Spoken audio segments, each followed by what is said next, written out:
사도신경으로 신앙 고백 드림으로 새벽기도 올려드립니다. 나는 전능하신 아버지 하나님 천지의 창조주를 믿습니다. 나는 그의 유일하신 아들 우리 주 예수 그리스도를 믿습니다. 그는 성령으로 잉태되어 동정녀 마리아에게서 나시고 본디오 빌라도에게 고난을 받아 십자가에 못 박혀 죽으시고 장사된 지 사흘 만에 죽은 자 가운데서 다시 살아나셨으며 하늘에 오르시어 전능하신 아버지 하나님 우편에 앉아 계시다가 거기로부터 살아있는 자와 죽은 자를 심판하러 오십니다. 나는 성령을 믿으며 거룩한 공교회와 성도의 교제와 죄를 용서받는 것과 몸의 부활과 영생을 믿습니다. 아멘. 시편 42편 9절부터 11절까지 우리 주일날 함께 나눴던 말씀 다시 한번 보도록 하겠습니다.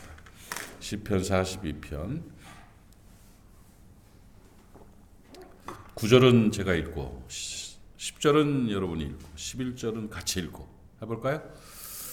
시편 42편 9절을 제가 읽습니다. 내 반석이신 하나님께 말하기를 어찌하여 나를 잊으셨나이까? 내가 어찌하여 원수의 압제로 말미암아 슬프게 다니니이까 하리로다. 내 뼈를 찌르는 칼같이 내 대적이 나를 비방하여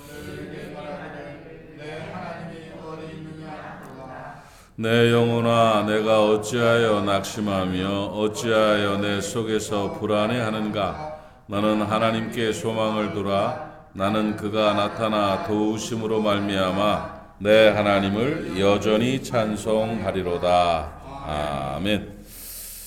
제가 설교 제목을 어떤 말씀으로 할까 고민하다가 대예배 때 비상 상황을 돌파하는 힘이라는 제목으로 이렇게 말씀을 전했었습니다. 비상 상황을 어떻게 하면 이길 수 있을까? 비상 상황을 어떻게 하면 극복할 수 있을까? 사람들은 이제 무뎌지는 게 있거든요. 감각이 무뎌져요. 자꾸 이렇게 그런 이런저런 일들을 겪으면 그 경험되어질 때마다 민감함이 좀 둔해지는데 우리나라가 정말 많은 일들이 있는 나라예요. 그리고 작은 나라라서 국민들이 다 아는 상황이 돼요. 그러니까 보도가 막 너무 잘 돼 있어가지고요. 그냥 너무 그런 일들을 많이 보게 되는데 문제는 보도하는 사람들이라든지 이런 사람들이 입장이 있어요. 정치하는 사람, 자기 유익, 자기 입장. 사람은 전부 입장에 따라 판단하거든요. 그게 되게 위험한 거거든요, 사실은. 저도 그렇죠. 저도 제 입장에 따라서 판단하고요. 사람이 누구나 그래요. 그래서 다 입장에 따라서 판단을 하기 때문에 막 혼란에 빠지는 거죠. 그런데 이제 그런 위기나 어려움들을 사람들은 이렇게 민감하게 인식하지 못해요. 그러다가 하다가 크게 이제 팍 하면 이제 끝나는 거죠. 참 위험한 시기, 어려운 시기를 우리가 살아가고 있다. 그래서 지금 방법은 하나님 앞에 매달리는 것밖에 없죠. 정말 민감한 마음을 가지고 돌파를 해야 되는데 그래서 이 비상 상황을 돌파하려면 어떻게 되어야 되겠느냐 하는 거죠. 그 방법은 다른 거 없죠. 여러 번 우리가 이 말씀과 또 전에 전 말씀 이런 걸 가지고 말씀을 드렸지만 하나님밖에 없어요. 정말 하나님밖에 없어요. 참 하나님만이 도우실 수가 있고 하나님만이 해결하실 수가 있다 이겁니다. 근데 그것이 하나님 앞에서 능력이 되고 하나님께 상달 우리의 마음의 그런 믿음들이 기도들이 하나님이 받으신 바 될 때 역사가 나타나는 거거든요. 그래서 비상 상황을 돌파하는 힘 하나님을 소망하라. 하나님을 소망하라. 아무리 해도 안 됩니다, 여러분. 안 되더라고요. 안 되더라고요. 그러니까 하나님을 의지하고 하나님의 기적이 나타나는 하나님의 도우심이 나타나는 은혜가 꼭 있기를 바랍니다. 시대와 삶 자체가 절망이고 정말 낙심한 일들로 가득 찬 그런 상황 속에서 시편 42편이 구체적으로 자기 이야기들을 하면서 어떻게 하면 이길 수 있는가에 대한 길을 제시하는데 2024년도를 사는 우리들에게도 정말 적절한 우리 상황과 너무 비슷하고 어떻게 해결해야 되는지를 제시하는 그런 말씀입니다. 40편의 앞절부터 이 끝까지 쭉 보면 시편 기자는 아주 눈물로 살아가고 있어요. 눈물로. 불안함과 낙심함이 가득 차 있고요. 눈물로 밥 먹는 것 같이 그냥 눈물을 매일 눈물로 살아가는 그런 모습이에요. 그러니까 제일 큰 고통 중에 하나가 뭐냐면 사람들이 막 조롱해요. 모욕을 하는 거예요. 사람들이 조롱하고 모욕하는 것은 참 힘듭니다. 그 견디기 어려운 거죠. 사람은요 누구나 인정받고 대접받을 때 에너지가 있는 거예요. 인정받고 대접받는다는 게 쉽지 않습니다, 여러분. 그게 이렇게 호락호락한 일이 아니에요. 그 수준과 그 가치에 따라서 사람들이 대접하고 인정하기도 하고 그냥 한 방에 싹 아니라고 돌아서기도 하는 그런 상황인데 시편 기자는 그냥 모욕을 엄청 당했어요. 진짜 막 조롱당할 정도로 그러니까 상황이 너무 힘들어진 거예요. 너무 힘들어졌고 신앙생활하기도 버거웠어요. 전에는 성전에 올라서 같이 예배하고 기뻐하고 봉사하고 하면서 막 그랬는데 지금은 그 생각만 해도 속이 상하다는 거죠. 그럴 정도로 뭔가가 어려운 일들로 가득 차 있습니다. 그리고 현실에 괴로움도 있고 조롱도 있고 신앙적으로도 문제가 되는 판에 불안하다는 것은 더 큰 어려움이 올 수도 있다는 그런 마음이죠. 낙심하고 불안한 이런 막 총체적인 아픔, 총체적인 난관을 시편 기자는 가지고 있습니다. 그런데 그러면서도 남의 말을 빗대서 이제 표현을 하지만 하나님이 침묵하시는 것 같은 그 느낌 있잖아요. 아니 좀 이 정도 되면 하나님 나 도와주셔야 되는데 이 정도 되면 살아계심을 좀 보여주셔야 되는데 하나님이 침묵하시는 것 같아요.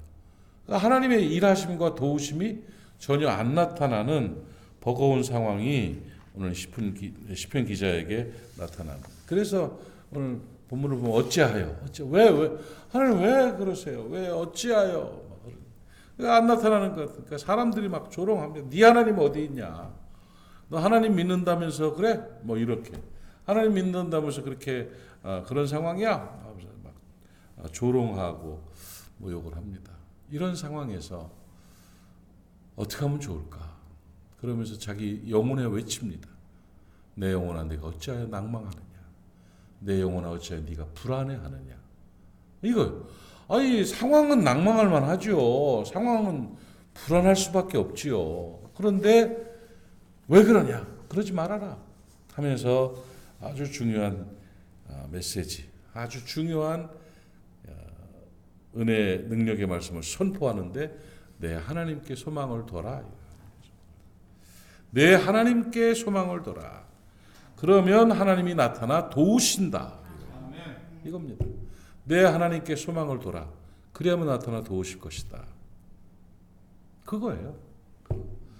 하나님 앞에 매달리고 하나님께 기도하고 하나님을 기대하고 그럴 때 하나님이 도우신다는 거예요. 하나님의 도우심은 저절로 나타나는 게 아닙니다. 제가 늘 함께 말씀을 드리지만 기도의 분량이라는 게 있습니다. 기도의 분량, 기도의 양, 기도의 깊이, 기도의 넓이. 이 기도의 중요해요. 기도의 넓이도 중요하고 기도의 깊이도 중요하고 기도의 분량도 중요한 거예요. 그래서 이 기도의 분량이 쌓이면 역사가 나타나죠. 그러니까 우리가 간척 사업을 할 때 바다를 메워서 땅을 만들 때 계속 흙을 부어야 되는 거예요. 계속 흙을 붓고 거기에 흙이 이제 무리로 차오르면 이제 거기다가 더 부면서 다지면서 이 물이 땅이 되는 그런 역사가 있잖아요.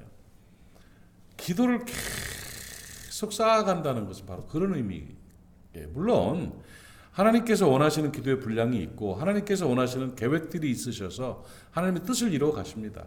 그런데 제가요 제 인생을 돌아보면서 사역을 돌아보면서 뭔가 획기적인 일이 이루어질 때 뭔가 하나님의 뜻이 인도하심이 나타날 때는 기도의 분량이 쌓였다고 느껴질 때 아하 오랜 시간 이렇게 하나님 앞에 기도하고 간구하고 분량을 쌓았던 것이 이제 보여지는구나 하고 길을 열어주셔요.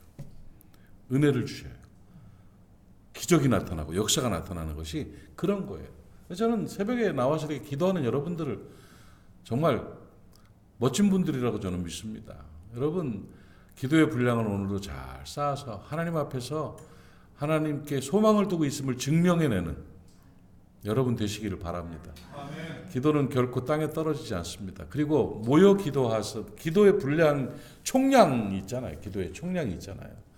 5명이 모여서 기도하는 것보다 10명이 모여 기도하는 것이 더 은혜가 되고 더 많은 분량을 쌓게 되고 10년 기간도 중요하지만 50명, 100명이 모여서 기도하면 더 큰 은혜와 능력이 나타나는 거잖아요. 이 장작불 같은 거예요. 장작불 같은 거예요. 우리 가족들도 가족에 무슨 일이 있을 때는 가족들이 함께 기도 제목을 가져요. 그래서 같이 기도하는 거예요. 같이 매달려. 이게 장작이 하나 있을 때, 2개 있을 때, 3개 있을 때, 4개 있을 때 이게 불 붙는 게 달라요. 근데 이걸 흐트러 버리면 이 서서히 꺼져 버린단 말이죠. 부흥회 우리가 왜 하려고 합니까? 모여서 함께 말씀 듣고 함께 기도해가지고 불질르자는 얘기예요. 불질르자는 얘기. 하나님께 소망을 두고 하나님께 기도하는 이것이 증명되어지는 거죠. 간구함이 증명되는 것이죠. 옆 사람이 안 온다 하는 걸 다 끌어들여야 돼요. 왜냐하면 장작을 집어넣어야 같이 불이 붙어가지고 확 타오를 거 아니요. 맨날 마른 장작 연기 나는 것처럼 겨우 풀어야 그냥 이렇게 되는 게 아니라 확 붙어서 함께 좀 역사를 이룰 때 이 나라를 운명을 바꾸고 가문을 바꾸고 인생을 바꾸고 우리의 미래를 바꾸는 역사가 나타나게 되는 거 아니겠습니까? 하나님께 소망을 두는 저와 여러분 되기를 바랍니다. 하나님을 기대하는 우리가 됐으면 좋겠습니다. 이거는 마음의 간절함이 필요해요. 오늘 시편 42편의 1절을 보면 목마른 사슴이 시냇물을 찾기에 갈급한 같이 내가 주를 찾기에 갈급하다는 거예요. 여러분 사슴이 그 시냇물에 목말라서 시냇물 찾을 때 얼마나 간절합니까? 그런 마음으로 우리가 하나님 앞에 하나님을 찾기에 갈급한 그런 마음을 갖고 하나님께 소망을 두고 살아가면 반드시 그 다음 말씀이 뭐냐? 그가 도우신다는 거죠. 그가 도우신다. 예. 너는 하나님께 소망을 두라. 나는 그가 나타나 도우심으로 말미암아 승리하게 된다는 거예요. 하나님이 도와주셔야 비상 상황을 돌파할 수가 있고 오히려 합력하여 선을 이룰 수가 있습니다. 그것은 하나님께 소망을 두고 기대하고 간구하는 겁니다. 수요일날 드릴 말씀이지만 그 어르신 얘기 있잖아요. 그 이름 불러 하나님 손에 올려드리세요.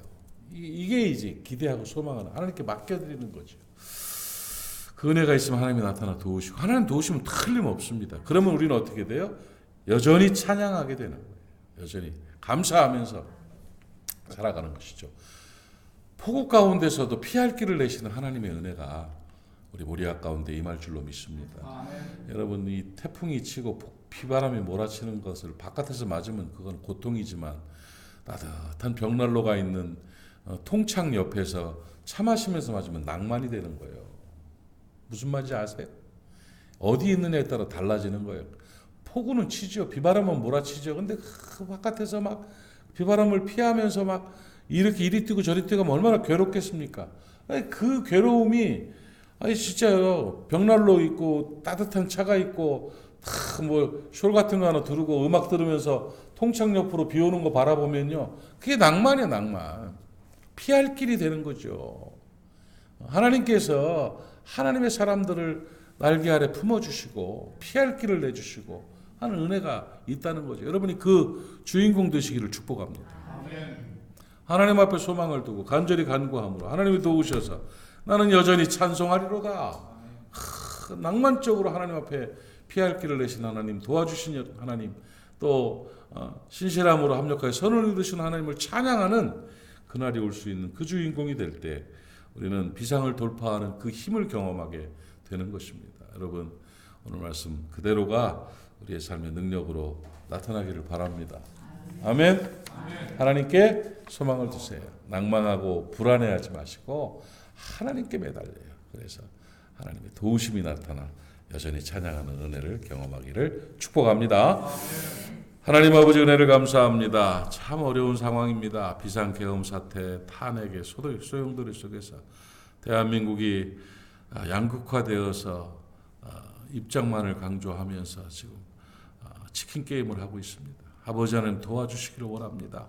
이대로 가다가 큰일 나겠습니다. 하나님께서 역사해 주셔야 되겠습니다. 우리는 하나님만 소망합니다. 하나님만 바라고 기대합니다. 하나님 강하게 역사해 주셔서 이 나라가 회복되게 하시고 오히려 합력하여 선을 이루는 역사를 경험할 수 있도록 은혜 베풀어 주시옵시며, 우리 천만 기독교인들이 하나님께 무릎 꿇게 하여 주시옵시고, 간절한 마음으로 사슴이 시냇물을 찾기에 갈급한 같이 갈급한 마음으로 하나님께 매달리는 귀한 역사에 있어서 이 나라를 살려낼 수 있도록 하나님 도와 주시옵소서. 그 일에 우리 모리아를 사용하여 주시옵시고, 우리 모리아로 말미암아 회복의 역사를 경험하고 치유의 은혜를 경험하는 귀한 은혜가 임하게 하여 주시옵소서. 새벽을 지키는 하나님의 사람들 이제 정신 바짝 차리고 기도하고 나아가게 하시고, 아버지 하나님의 대표성을 가지고 이 나라를 가슴에 안고 기도할 때에 그 은혜가 임하게 하여 주시옵소서. 우리의 가족들 지켜주시옵소서. 도와주시옵소서. 은혜로 함께해 주시고 하나님 앞에 나아가는 역사가 있게 하여 주시옵소서. 오늘도 예수님 까닭에 행복한 날 되게 하여 주옵소서. 특별히 저녁에 마가다락방 기도회가 있습니다. 기도할 때입니다. 하나님 불러 모아 주시옵시고 순종함으로 나온 이들 모두 은혜 받게 하시고 문제 해결받게 하시고 치유와 회복의 역사를 경험케 하여 주옵소서. 오늘도 우리를 사랑하시고 도우시는 은혜를 감사하며 예수님의 이름으로 축복하고 기도하옵나이다. 아멘. 하늘에 계신 우리 아버지의 이름을 거룩하게 하시며 아버지의 나라가 오게 하시며 아버지의 뜻이 하늘에서와 같이 땅에서도 이루어지게 하소서. 오늘 우리에게 일용할 양식을 주시고 우리가 우리에게 잘못한 사람을 용서하여 준 것 같이 우리의 죄를 용서하여 주시고 우리를 시험에 빠지지 않게 하시고 악에서 구하소서. 나라와 권능과 영광이 영원히 아버지의 것입니다. 아멘. 말씀 기억하시면서 함께 기도하시고 오늘도 승리하는 날 되시기를 바랍니다. 우리 주님 한번 부르고 통성으로 기도합니다. 주여, 아버지 하나님 은혜를 감사합니다. 이 아침에 우리가 함께 예배하고 함께 기도의 제목을 나누고 함께 하나님 앞에 나아갑니다. 아버지 하나님 기도의 문을 열어주시옵소서. 마음의 문을 열어주시옵소서. 우리의 입술을 열어주시옵시고 하늘 문을 열어주시옵소서. 오늘 기도가 하늘에 상달되게 하시고 응답되게 하시고 주님 앞에 영광되고 우리에게 능력되게 하여 주시옵소서. 오 아버지 하나님 감사합니다.